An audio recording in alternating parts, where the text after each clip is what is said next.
gonna be honest, I do not fucking like liars.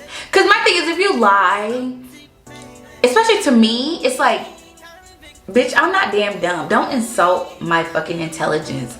And K.Michelle is literally, every time I see her on the screen, love her down, but I'm like, damn, why are you really insulting my intelligence?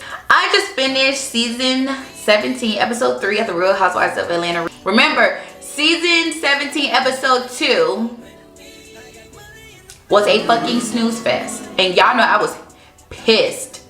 Because the people down on TikTok was dragging me my comments saying this shit is lame, this shit is whack. But episode 3 and 4 I watched yesterday, and Bravo has redeemed themselves. So here is episode 3 recap. This was really a great episode. Let's get into it, y'all. Episode 3 opens up with K.Michelle in good spirits. She's in the hospital and her surgery went very well. And I am so grateful for that because I know that had to be a lot on her.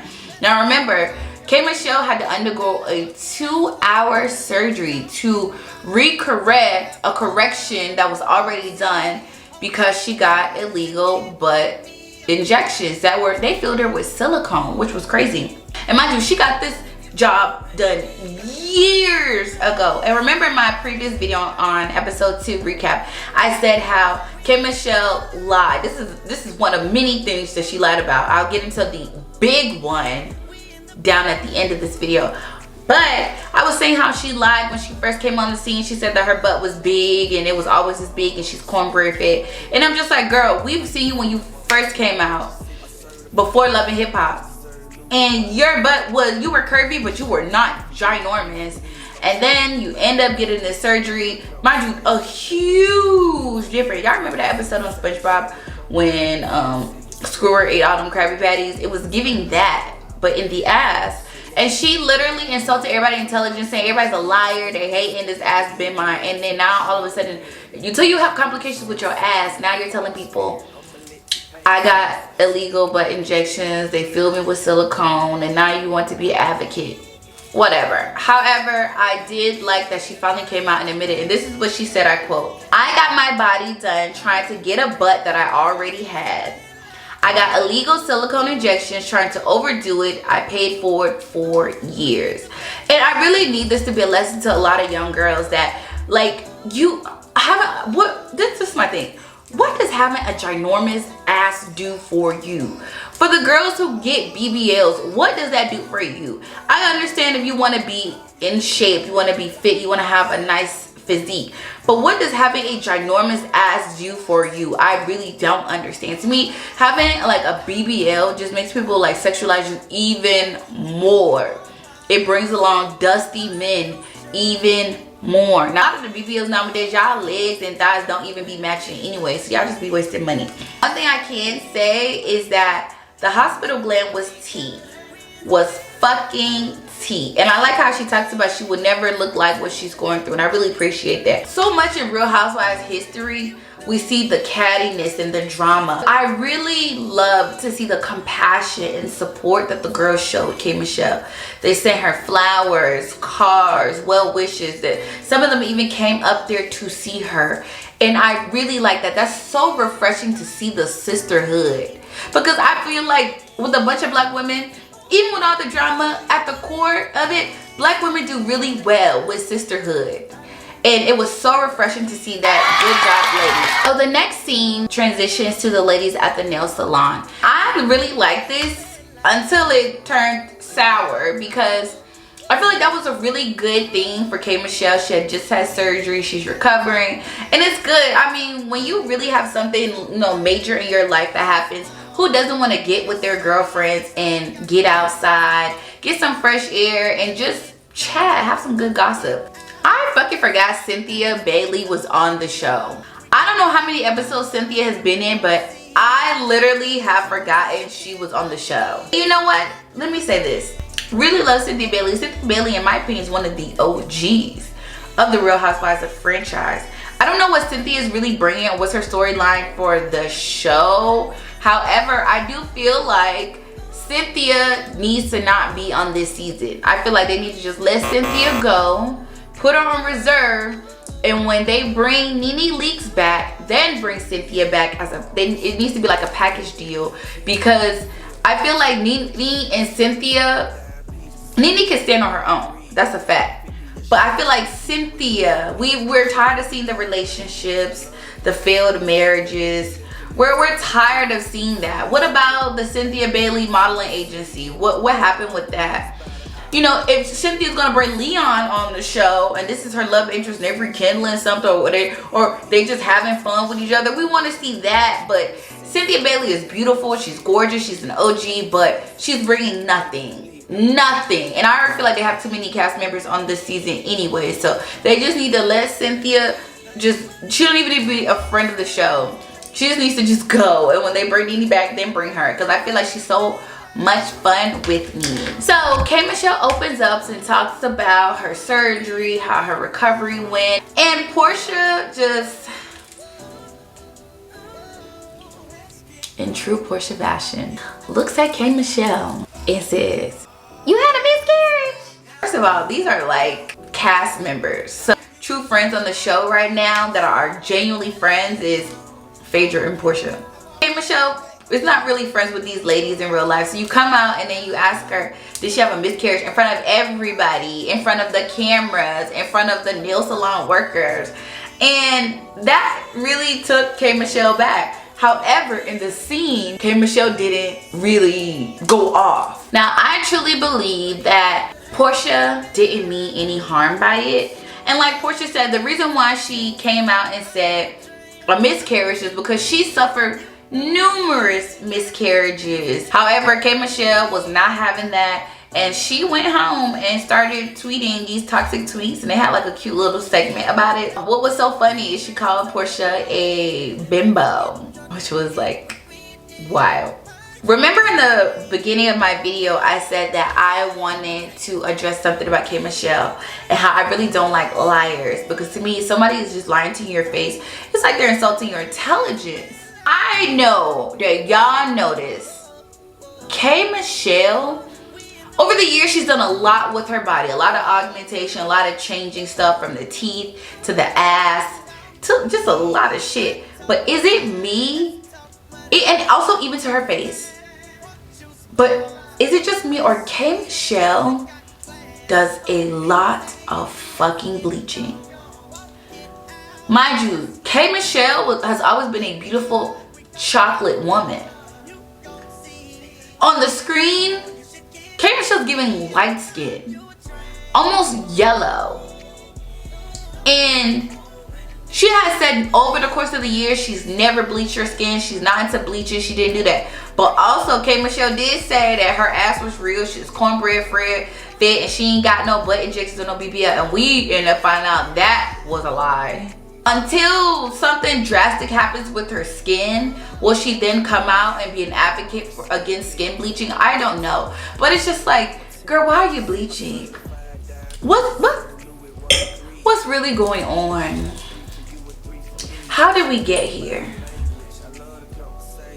What's the problem? I don't get it.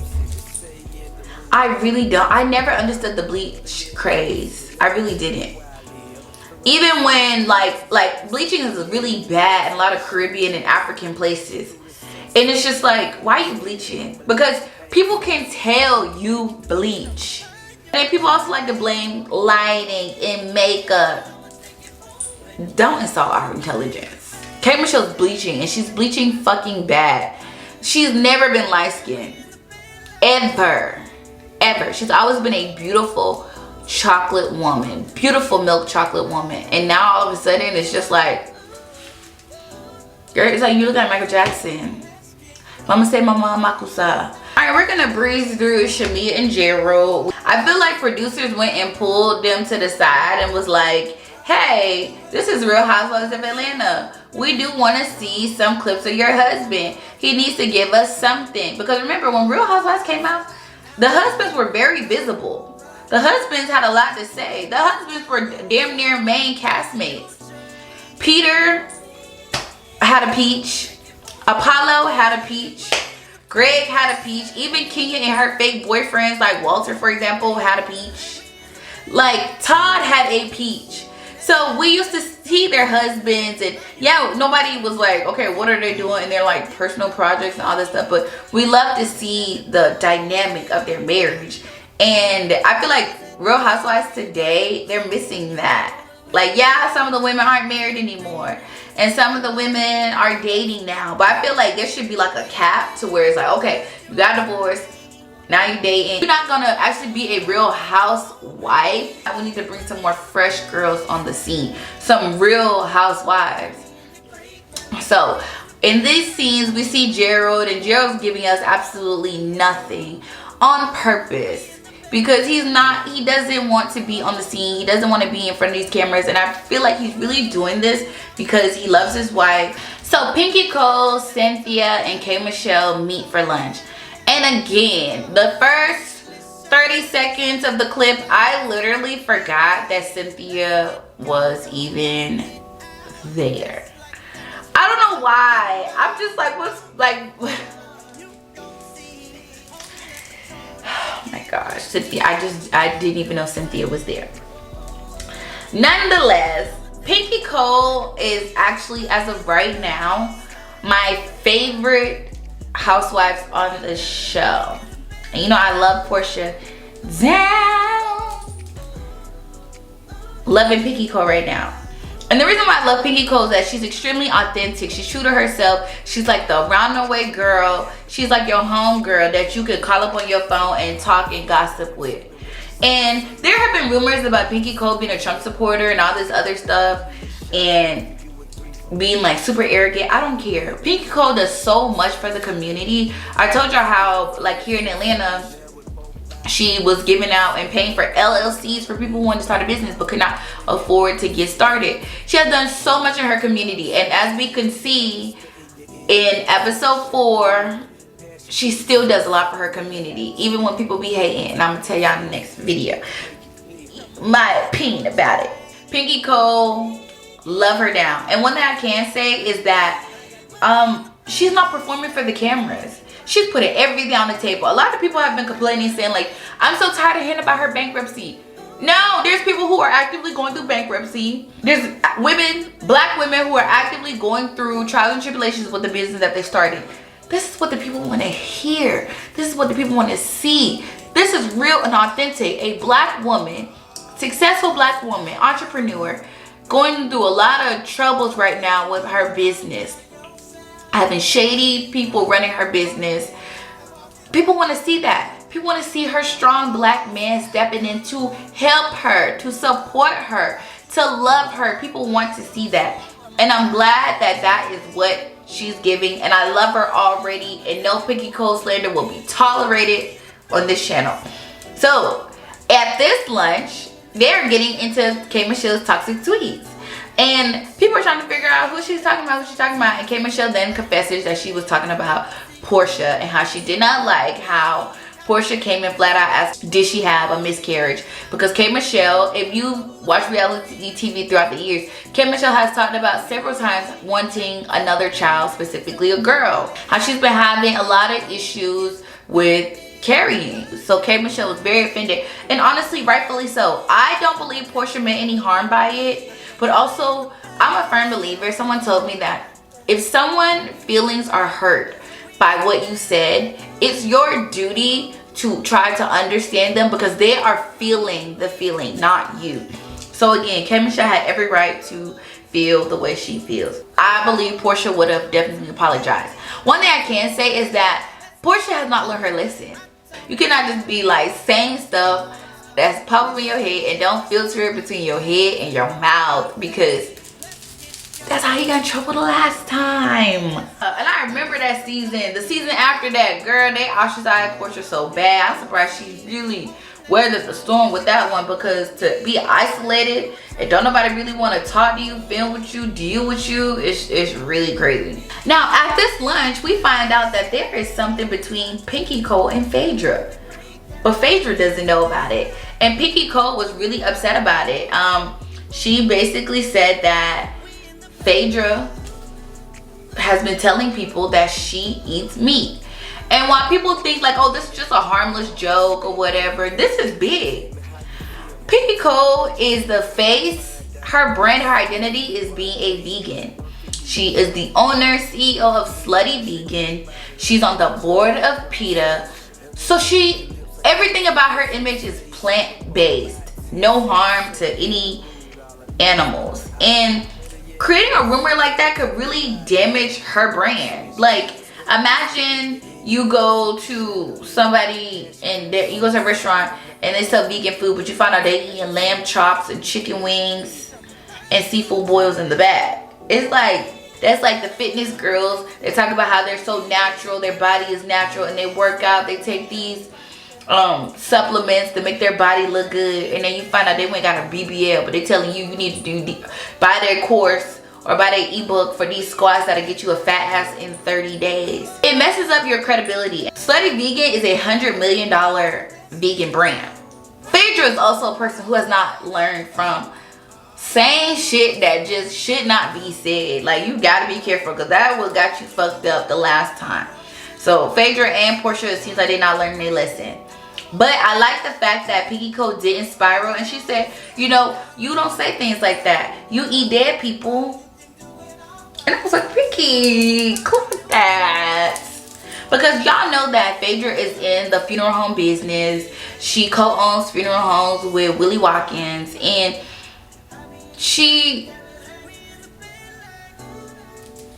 I don't know, y'all.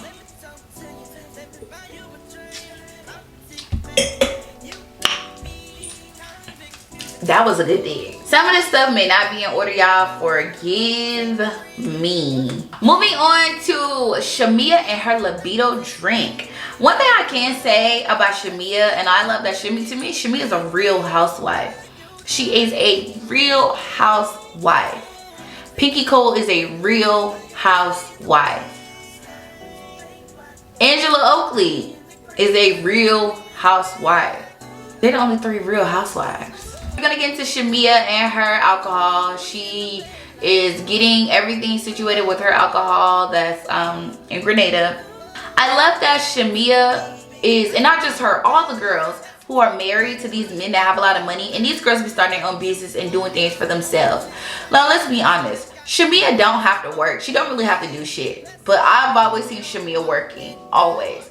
And Gerald takes excellent care of Shamea. Shamea really don't want for nothing, but I love the fact that Shamea be getting her own shit and doing whatever she feels like is something that she could create for herself, and I love that. Now let me tell you,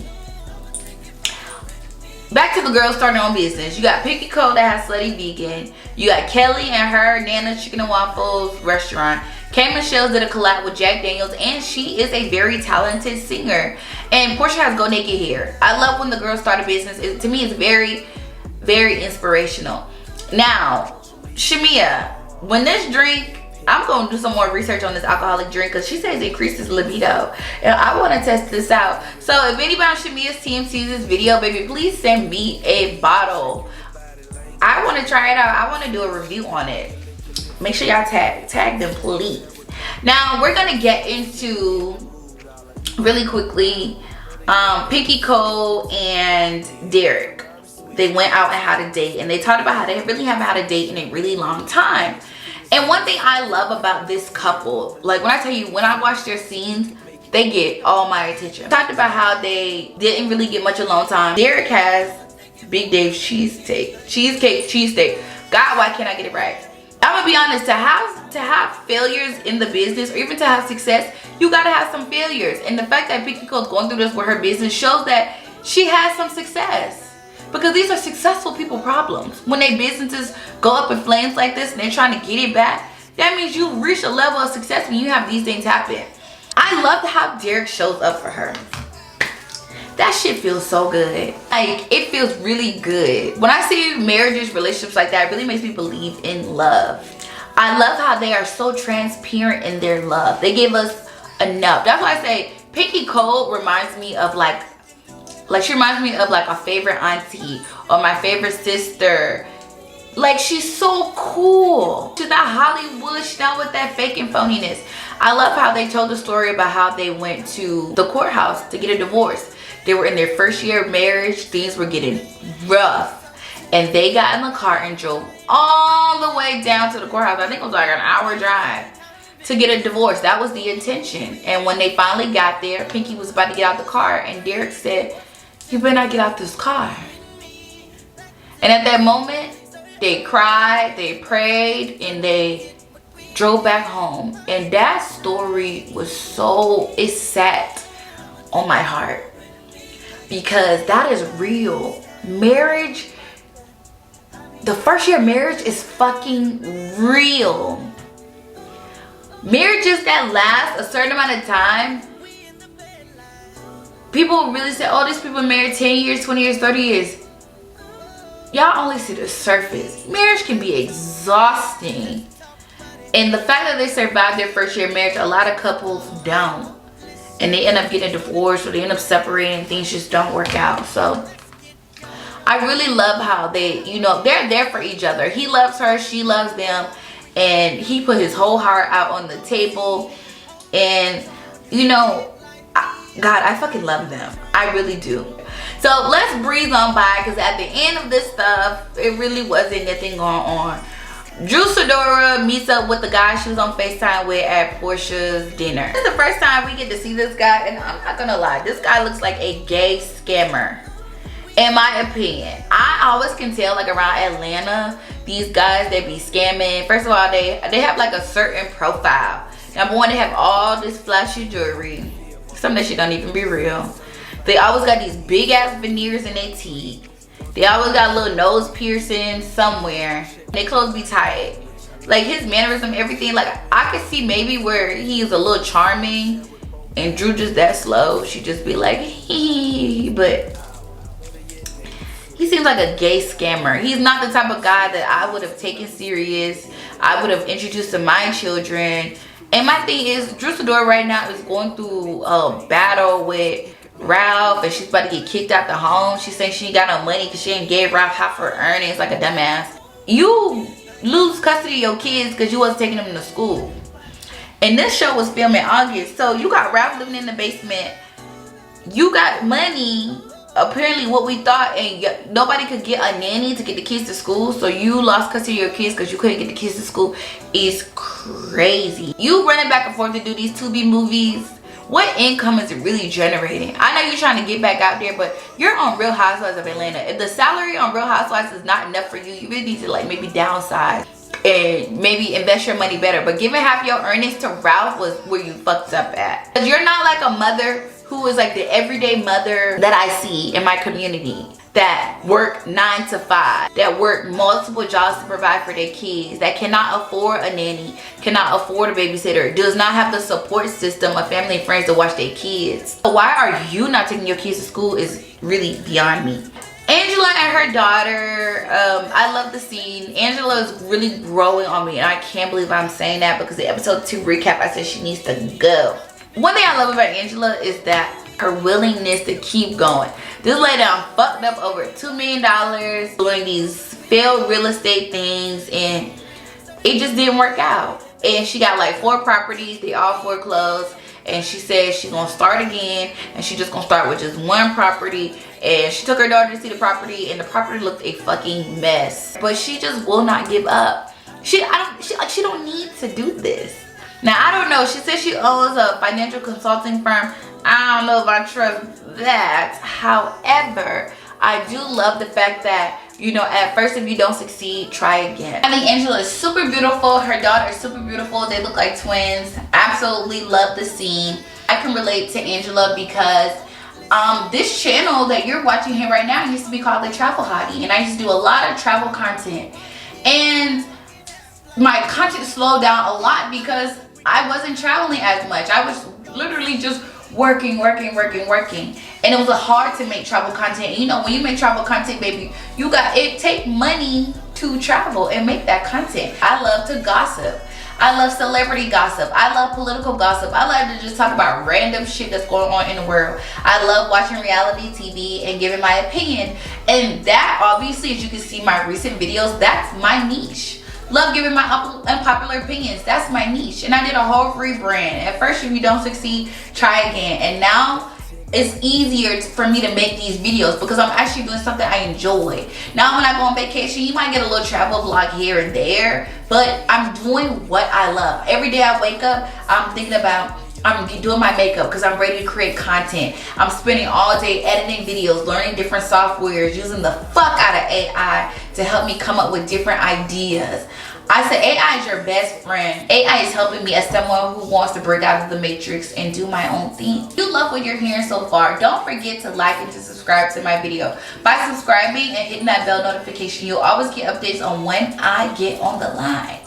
And by liking this video, it lets YouTube know that I'm doing something well, and it further pushes my video out to the algorithm so people who may be similar to you want to see content like mine, and that really helps me, and I really appreciate you all. Here, I'm always giving my unpopular opinions, but this is not a one-woman show. I want to hear your unpopular opinions. When I used to go live on TikTok, one thing people loved was the fact that even if they didn't agree with me, they had a safe space to come up and give their opinion. This was not like, oh, if you don't agree with me, you gotta go. No, you can come up there and play the devil's advocate. You can 100% flat out disagree with me, but I would never interrupt you. I would never talk down on you. I would never make you feel any type of way, because we want to hear other people's opinions. And here you can always share your unpopular opinions. So K.Michelle and Porsha have lunch.